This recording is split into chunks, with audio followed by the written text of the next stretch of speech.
On the left-hand corner, it says, "We are live. Good evening, Facebook."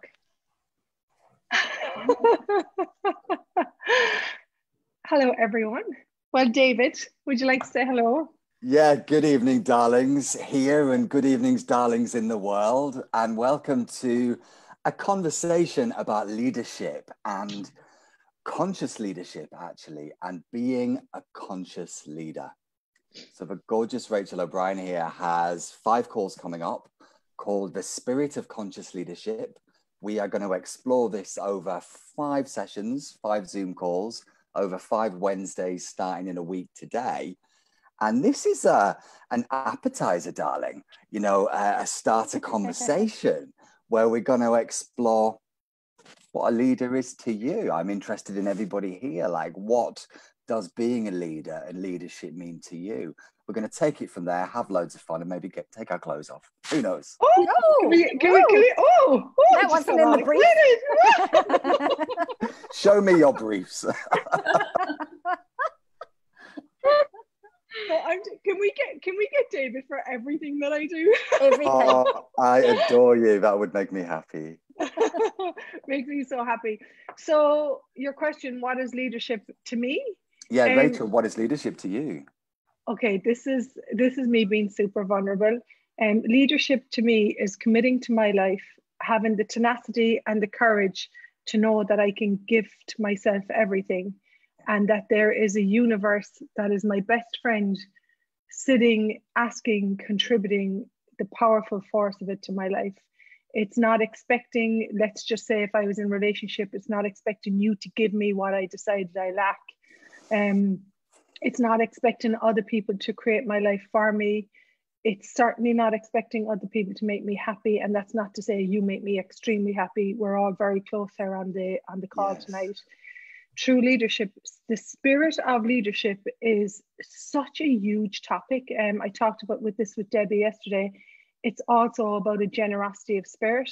For me, I have a massive capacity with energies, and I can contribute to people's lives. For what reason, in the true generosity and the spirit of leadership, would I not contribute to another person's life and make it greater, you know? And when I get paid for that, yay. And when I don't, I'm willing to be that anyways, you know?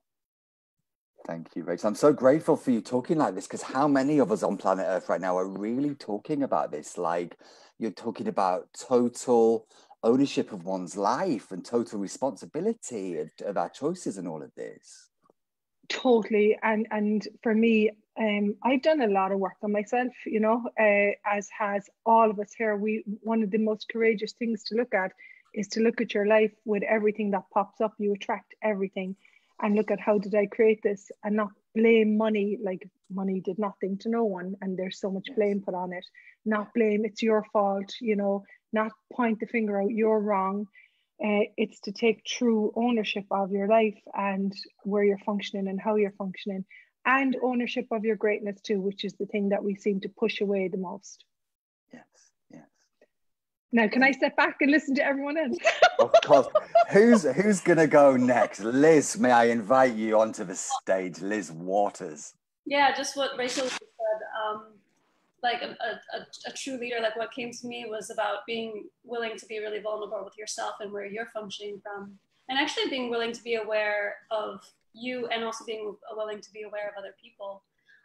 So being willing to be aware of like what people are great at, and looking and seeing the greatness in people, but then also looking at like where they're functioning from and what's actually going to bring that out, what's actually going to bring out the greatness in other people. And at first I was thinking about it like in a work setting, you know, as a leader, but I mean, that applies like across the board, like being the leader in your life and with the people that you have relationships with, whether or not like you consider yourself like a leader of people, like as far as like you have minions or people under you or whatever, that people work for you, but you work with people all the time. Like, you know, nobody is like in this world on their own. Like, we all have relationships of some sort, even if you like, you know, it's just with the guy who delivers your post or whatever every day. Like, everybody has relationships with people, and everybody has the possibility of being a leader in their life in some way. So like really being willing to be aware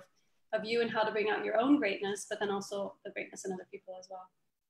Oh, Liz, thank you. That just opens up about 25 million different conversations, darling. Thank you. That like we are all connected. And also I get that people often think that leadership is about being the CEO in the boardroom and not, well, I'm a leader of my life, darling. And I'm a leader when I go to Sainsbury's and I'm being a different energy and all of this stuff. Yeah. But I mean, how many of us too have worked with people, and it's not always the person that is at the top that can really change things. Sometimes you get somebody like, I mean, I've been like, I'm just popped into my head, like working in a restaurant or something like that when I used to work in a restaurant. And there'd be like the busboy, like that one busboy that would come in and would just totally change the energy of the whole entire place and make the whole night run so much more smoothly just by the energy that he bees. And like you would think of him as the leader because in the hierarchy of the restaurant, he's the one who just, you know, picks up the plates on the table, but he can change the whole energy of the whole experience for everybody. Yeah. So are we talking about being a conscious leader, not doing conscious leadership, but being a conscious leader? Yeah. And that effect that what we choose to be, what that has on the world. Oh, Huge. Thank you, Liz. What about you, Debbie O'Brien, with your gorgeous hair there? Hair speaks to me. I'm so relieved I've had it done, David. It wasn't terrible before, darling. This is literally one of my favorite books that, well, I say that about so many of them, but this whole leadership in the business place has been so up for me.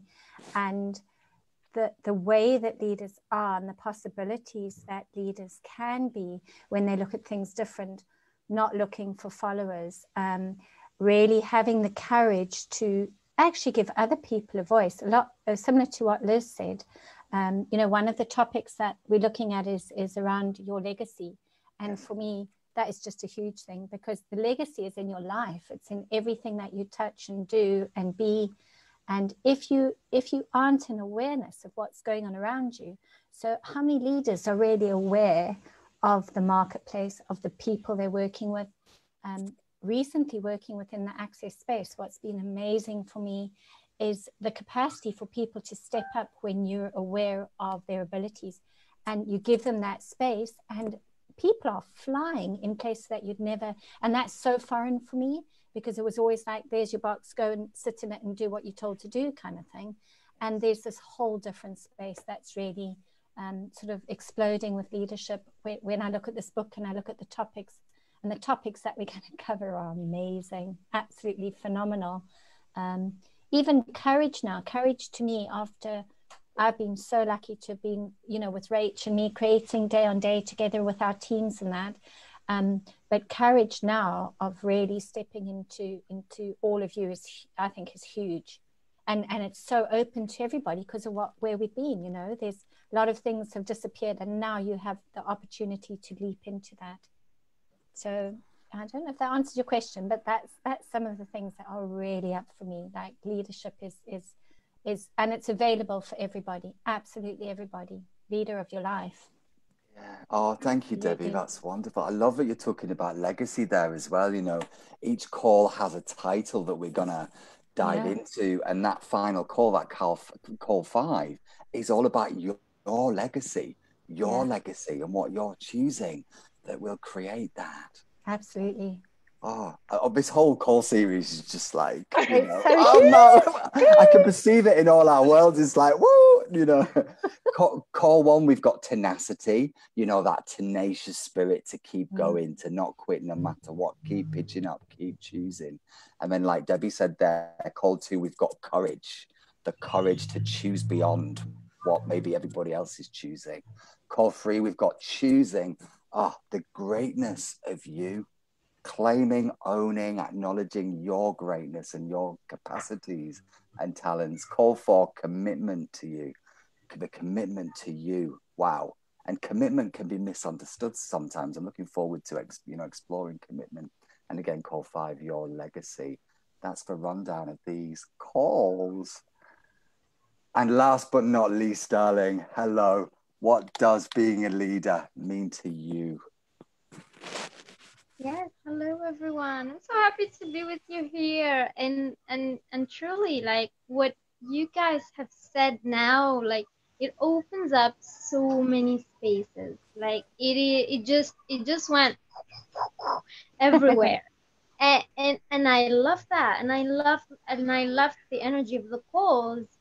And for me, being a leader and being like having the awareness and being a leader in your own life. Yeah. The first thing that for me I have to look at in being a leader is not to have followers, is not to have people do what I do. It's about me doing the things and being what a true leader can be. And that is how, for me, that is how I can be a true leader in the whole world. Yes. Beautiful. Oh, thank you. Yeah, beautiful. David? And also, Oh yeah. yeah, No, sorry. go.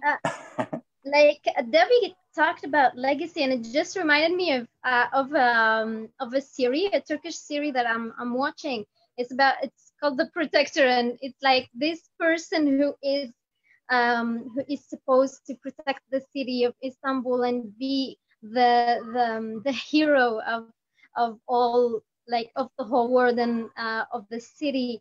And how many of us are actually protectors and leaders in our city, in our reality, in our world, in our country, in the whole wide world? Yes. Oh. Can we just acknowledge that, please? Yes. Thank you. Thank you so much for that. Oh. My body is so relaxed from this conversation that we talk about, that we're not looking to create followers, that we're actually looking to create leaders. And one of the abilities and the capacities that we will tap into in this call is, what is it that you would like to create, and what is it that you'd like to generate in the world, and what legacy would you leave? I'd like to ask you, David, what is that leadership for you, and that spirit of true leadership, what does that look like for you? Oh my word, and it's like, I'm going to kind of bring up some of the things already said. Extrapolate is the word, thank you. And it's like, for me, a conscious leader claims, owns, acknowledges their greatness, their capacities, their talents, their abilities, also their awareness of everything on planet Earth, really owns that and bees that, and also invites and empowers other people to choose the same. If they choose it, darling, like you said, it's not about force. It's not about controlling people. It's like inviting people and empowering people to be the greatness of them. And I love that that's such a different energy. And I think of Gary Douglas, darling. I think of Gary Douglas, in the early days of Access, how he was the solo weirdo, who kept pitching up and choosing and creating. And look at Access Consciousness now and how it's growing and what it's created for planet Earth. It's like, what you choose in this moment has an effect on the whole world. And that turns me on. That turns me on. That's so beautiful. And you said one of the key pieces is that not diminishing another. One of the key pieces of being a leader is not diminish. And Debbie talked about this, is that you're not willing to make another person feel less or put any of that energetics in their world, that you are not willing to diminish yourself. You're not willing to make anything outside of you greater, which is one of the traps that we've been entrained into in this reality. Yes. That you're willing to go, I will not continue to diminish myself today. I will, no matter what, I will choose to live a greater life. I will allow greater. And one of the beauties of Access Consciousness, I'm sitting in Maastricht tonight after moving countries like this, like that. And one of the beauties of when we actually have this engagement and interaction with each other, that I'm not, as a facilitator, I'm not pulling anyone along. I'm not telling anyone to change. I am being the space of invitation. I have overcome challenges in my own life, as we all have here. And I have completely been gifted the support and the energy to create a greater life. And what I've seen, whether it's in Algeria, whether it's in, you know, Chicago girl in the UK, South Africa, you know, Newcastle, Irish, no matter what I would like everyone, what I would like everyone to know in the world is, no matter what your story, you know, no matter what your circumstances, no matter what your sex, no matter what your skin color, that you can press the reset button at any time, and you can take full ownership of your life, and you can create anything you desire. You, like, the things that we have overcome as a group and the challenges and that we have overcome, if I can do it, anyone can. And that's true leadership, is leading people. And guys, if you're out there, please get support. Everyone requires support. You know, the world is a greater place. We talk about the founder of Access, Gary Douglas, you know, supporting Dane Hare until he stepped into that place of true leadership. And now Dane is like, poof. So yes. It's like, what I see is that when people are nurtured, and we call it bioenergetic feeding, in the bee world, they call it, they give the queen bees a different type of feed, you know, a different type of pollen. So when we nurture people with this caring, with this support, when we know when to stay silent, Sam, and allow other people to interject and engage, what occurs is this reach for greatness in people's worlds that continues to blow my mind. It's priced. Like, all of us on here, what's it like when you see someone start to like the guy looking back in the mirror, you know, starting to notice that I have talents, I have abilities, I have something to contribute here, I have something to add to this person's life. And that growth where we all grow together, oh my goodness me. And also when there's more ease, right? You know, I see that day by day as we are doing more and growing, that sense of ease becomes more achievable. The more you are really, and it sounds crazy because I would never have said that 6 months ago, but that sense of ease and space when you are leader of your own life makes such a difference. Really, really. Totally. And these are all the byproducts of access consciousness, of the bars, of the classes, is that you have this availability of living from ease, from peace, that you don't have to get stressed, that you don't have to get upset, that you don't have to have freakouts, that you continue. You've got to reach for it, and you've got to ask for that ease and that world of possibilities. And it is there for everyone who is willing to ask for it. And I love that you said this, Debbie. This is not, someone said to me something about we're very privileged the other night. And I was like, Jesus, you obviously, you obviously don't know my backstory. So it's like, I certainly didn't come from a privileged background, you know. I'm extremely privileged now in that consciousness is willing to give me everything that I ask for, and I'm willing to go for it.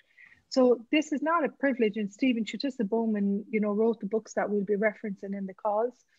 This is not for the privileged people. This is, consciousness is for every single person who chooses it, whether you're from the slums of Mexico or I don't know, like on an island in New Zealand. This is for everyone. This is for everyone. And it's in 172 countries now. It's just a phenomenon. And if you are willing to, the big R word, if you're willing to receive into your life, you know, I just wonder what this series will generate, what it will create. And my favorite part is the legacy. What would you like to create? What you know, what would you like to leave in this world? What would you like your stamp? Because, you know, there's no rehearsal. This is it, folks. We all have the ability to be a conscious leader, right? We all have the ability to choose that, to choose to be that. And it's only, you say CEOs, I'm the CEO of my life. You're the CEO of your life. It's only one CEO meeting another CEO. You know, Stephen Bowman said this to me a while ago. It's two people taking full ownership of their lives and saying, hey, what is it that you'd like to have as your life? And not blaming anyone for anything that occurred. What is it that I would like to generate, and what is it I'd like to create? Yes. And what I get, like, I would like to say, like, this thing that is really popping up for me, if you want to be a leader and a captain of your own ship, you got to be willing to go beyond your judgments, people's judgments, your points of views, people's points of views on whatever you should and should not do as a leader. Yeah, absolutely. Yes. I love that. That's amazing. We leave that sitting That's a people's lovely world thing for to a while. Da, da, da. Mic drop moment. Oh, that's brilliant. Yeah, and the beauty is, and this is the greatest beauty, is that a leader doesn't ever have to prove that they're the best in the room, that they're willing for everyone. Mwah! That they're willing Beautiful. for everyone to be their greatness, you know. Yeah. So can't wait. people watching out there, you are so warmly welcome to join us to explore the spirit of conscious leadership, and starting next Wednesday, the 8th of July, 5 p.m. Europe time, 4 p.m. UK time. There'll be a link to the Facebook group and all of that with more information and the to register link. And you are so warmly welcome to join us. I hope you've enjoyed our conversation this evening. And the books to order. They can order the books, can't they? They can. Thank you for that. Conscious Leadership by Stephen and Chutisa Bowman, and also Prosperity Consciousness by Chutisa and Stephen Bowman. I love you girls. You're so organized. This is fantastic. Well, this baby, no matter where I go in the world, this baby is next to my computer. Yeah. So we'll be diving into the key principles and information for both those revolutionary texts. Yeah. Absolutely. Look at that enthusiasm for living. Thank you. Come join us. Leadership. For what reason would you not choose to be the leader of your life? Absolutely. Thanks for being here with us. See you soon next week. Thanks, Dave. Thanks, Dave. Bye-bye for now. Thanks, Rach. Thanks, guys. Thanks, Bye-bye. Lizzie. Thanks, Bye. guys. Bye-bye. Bye. Bye.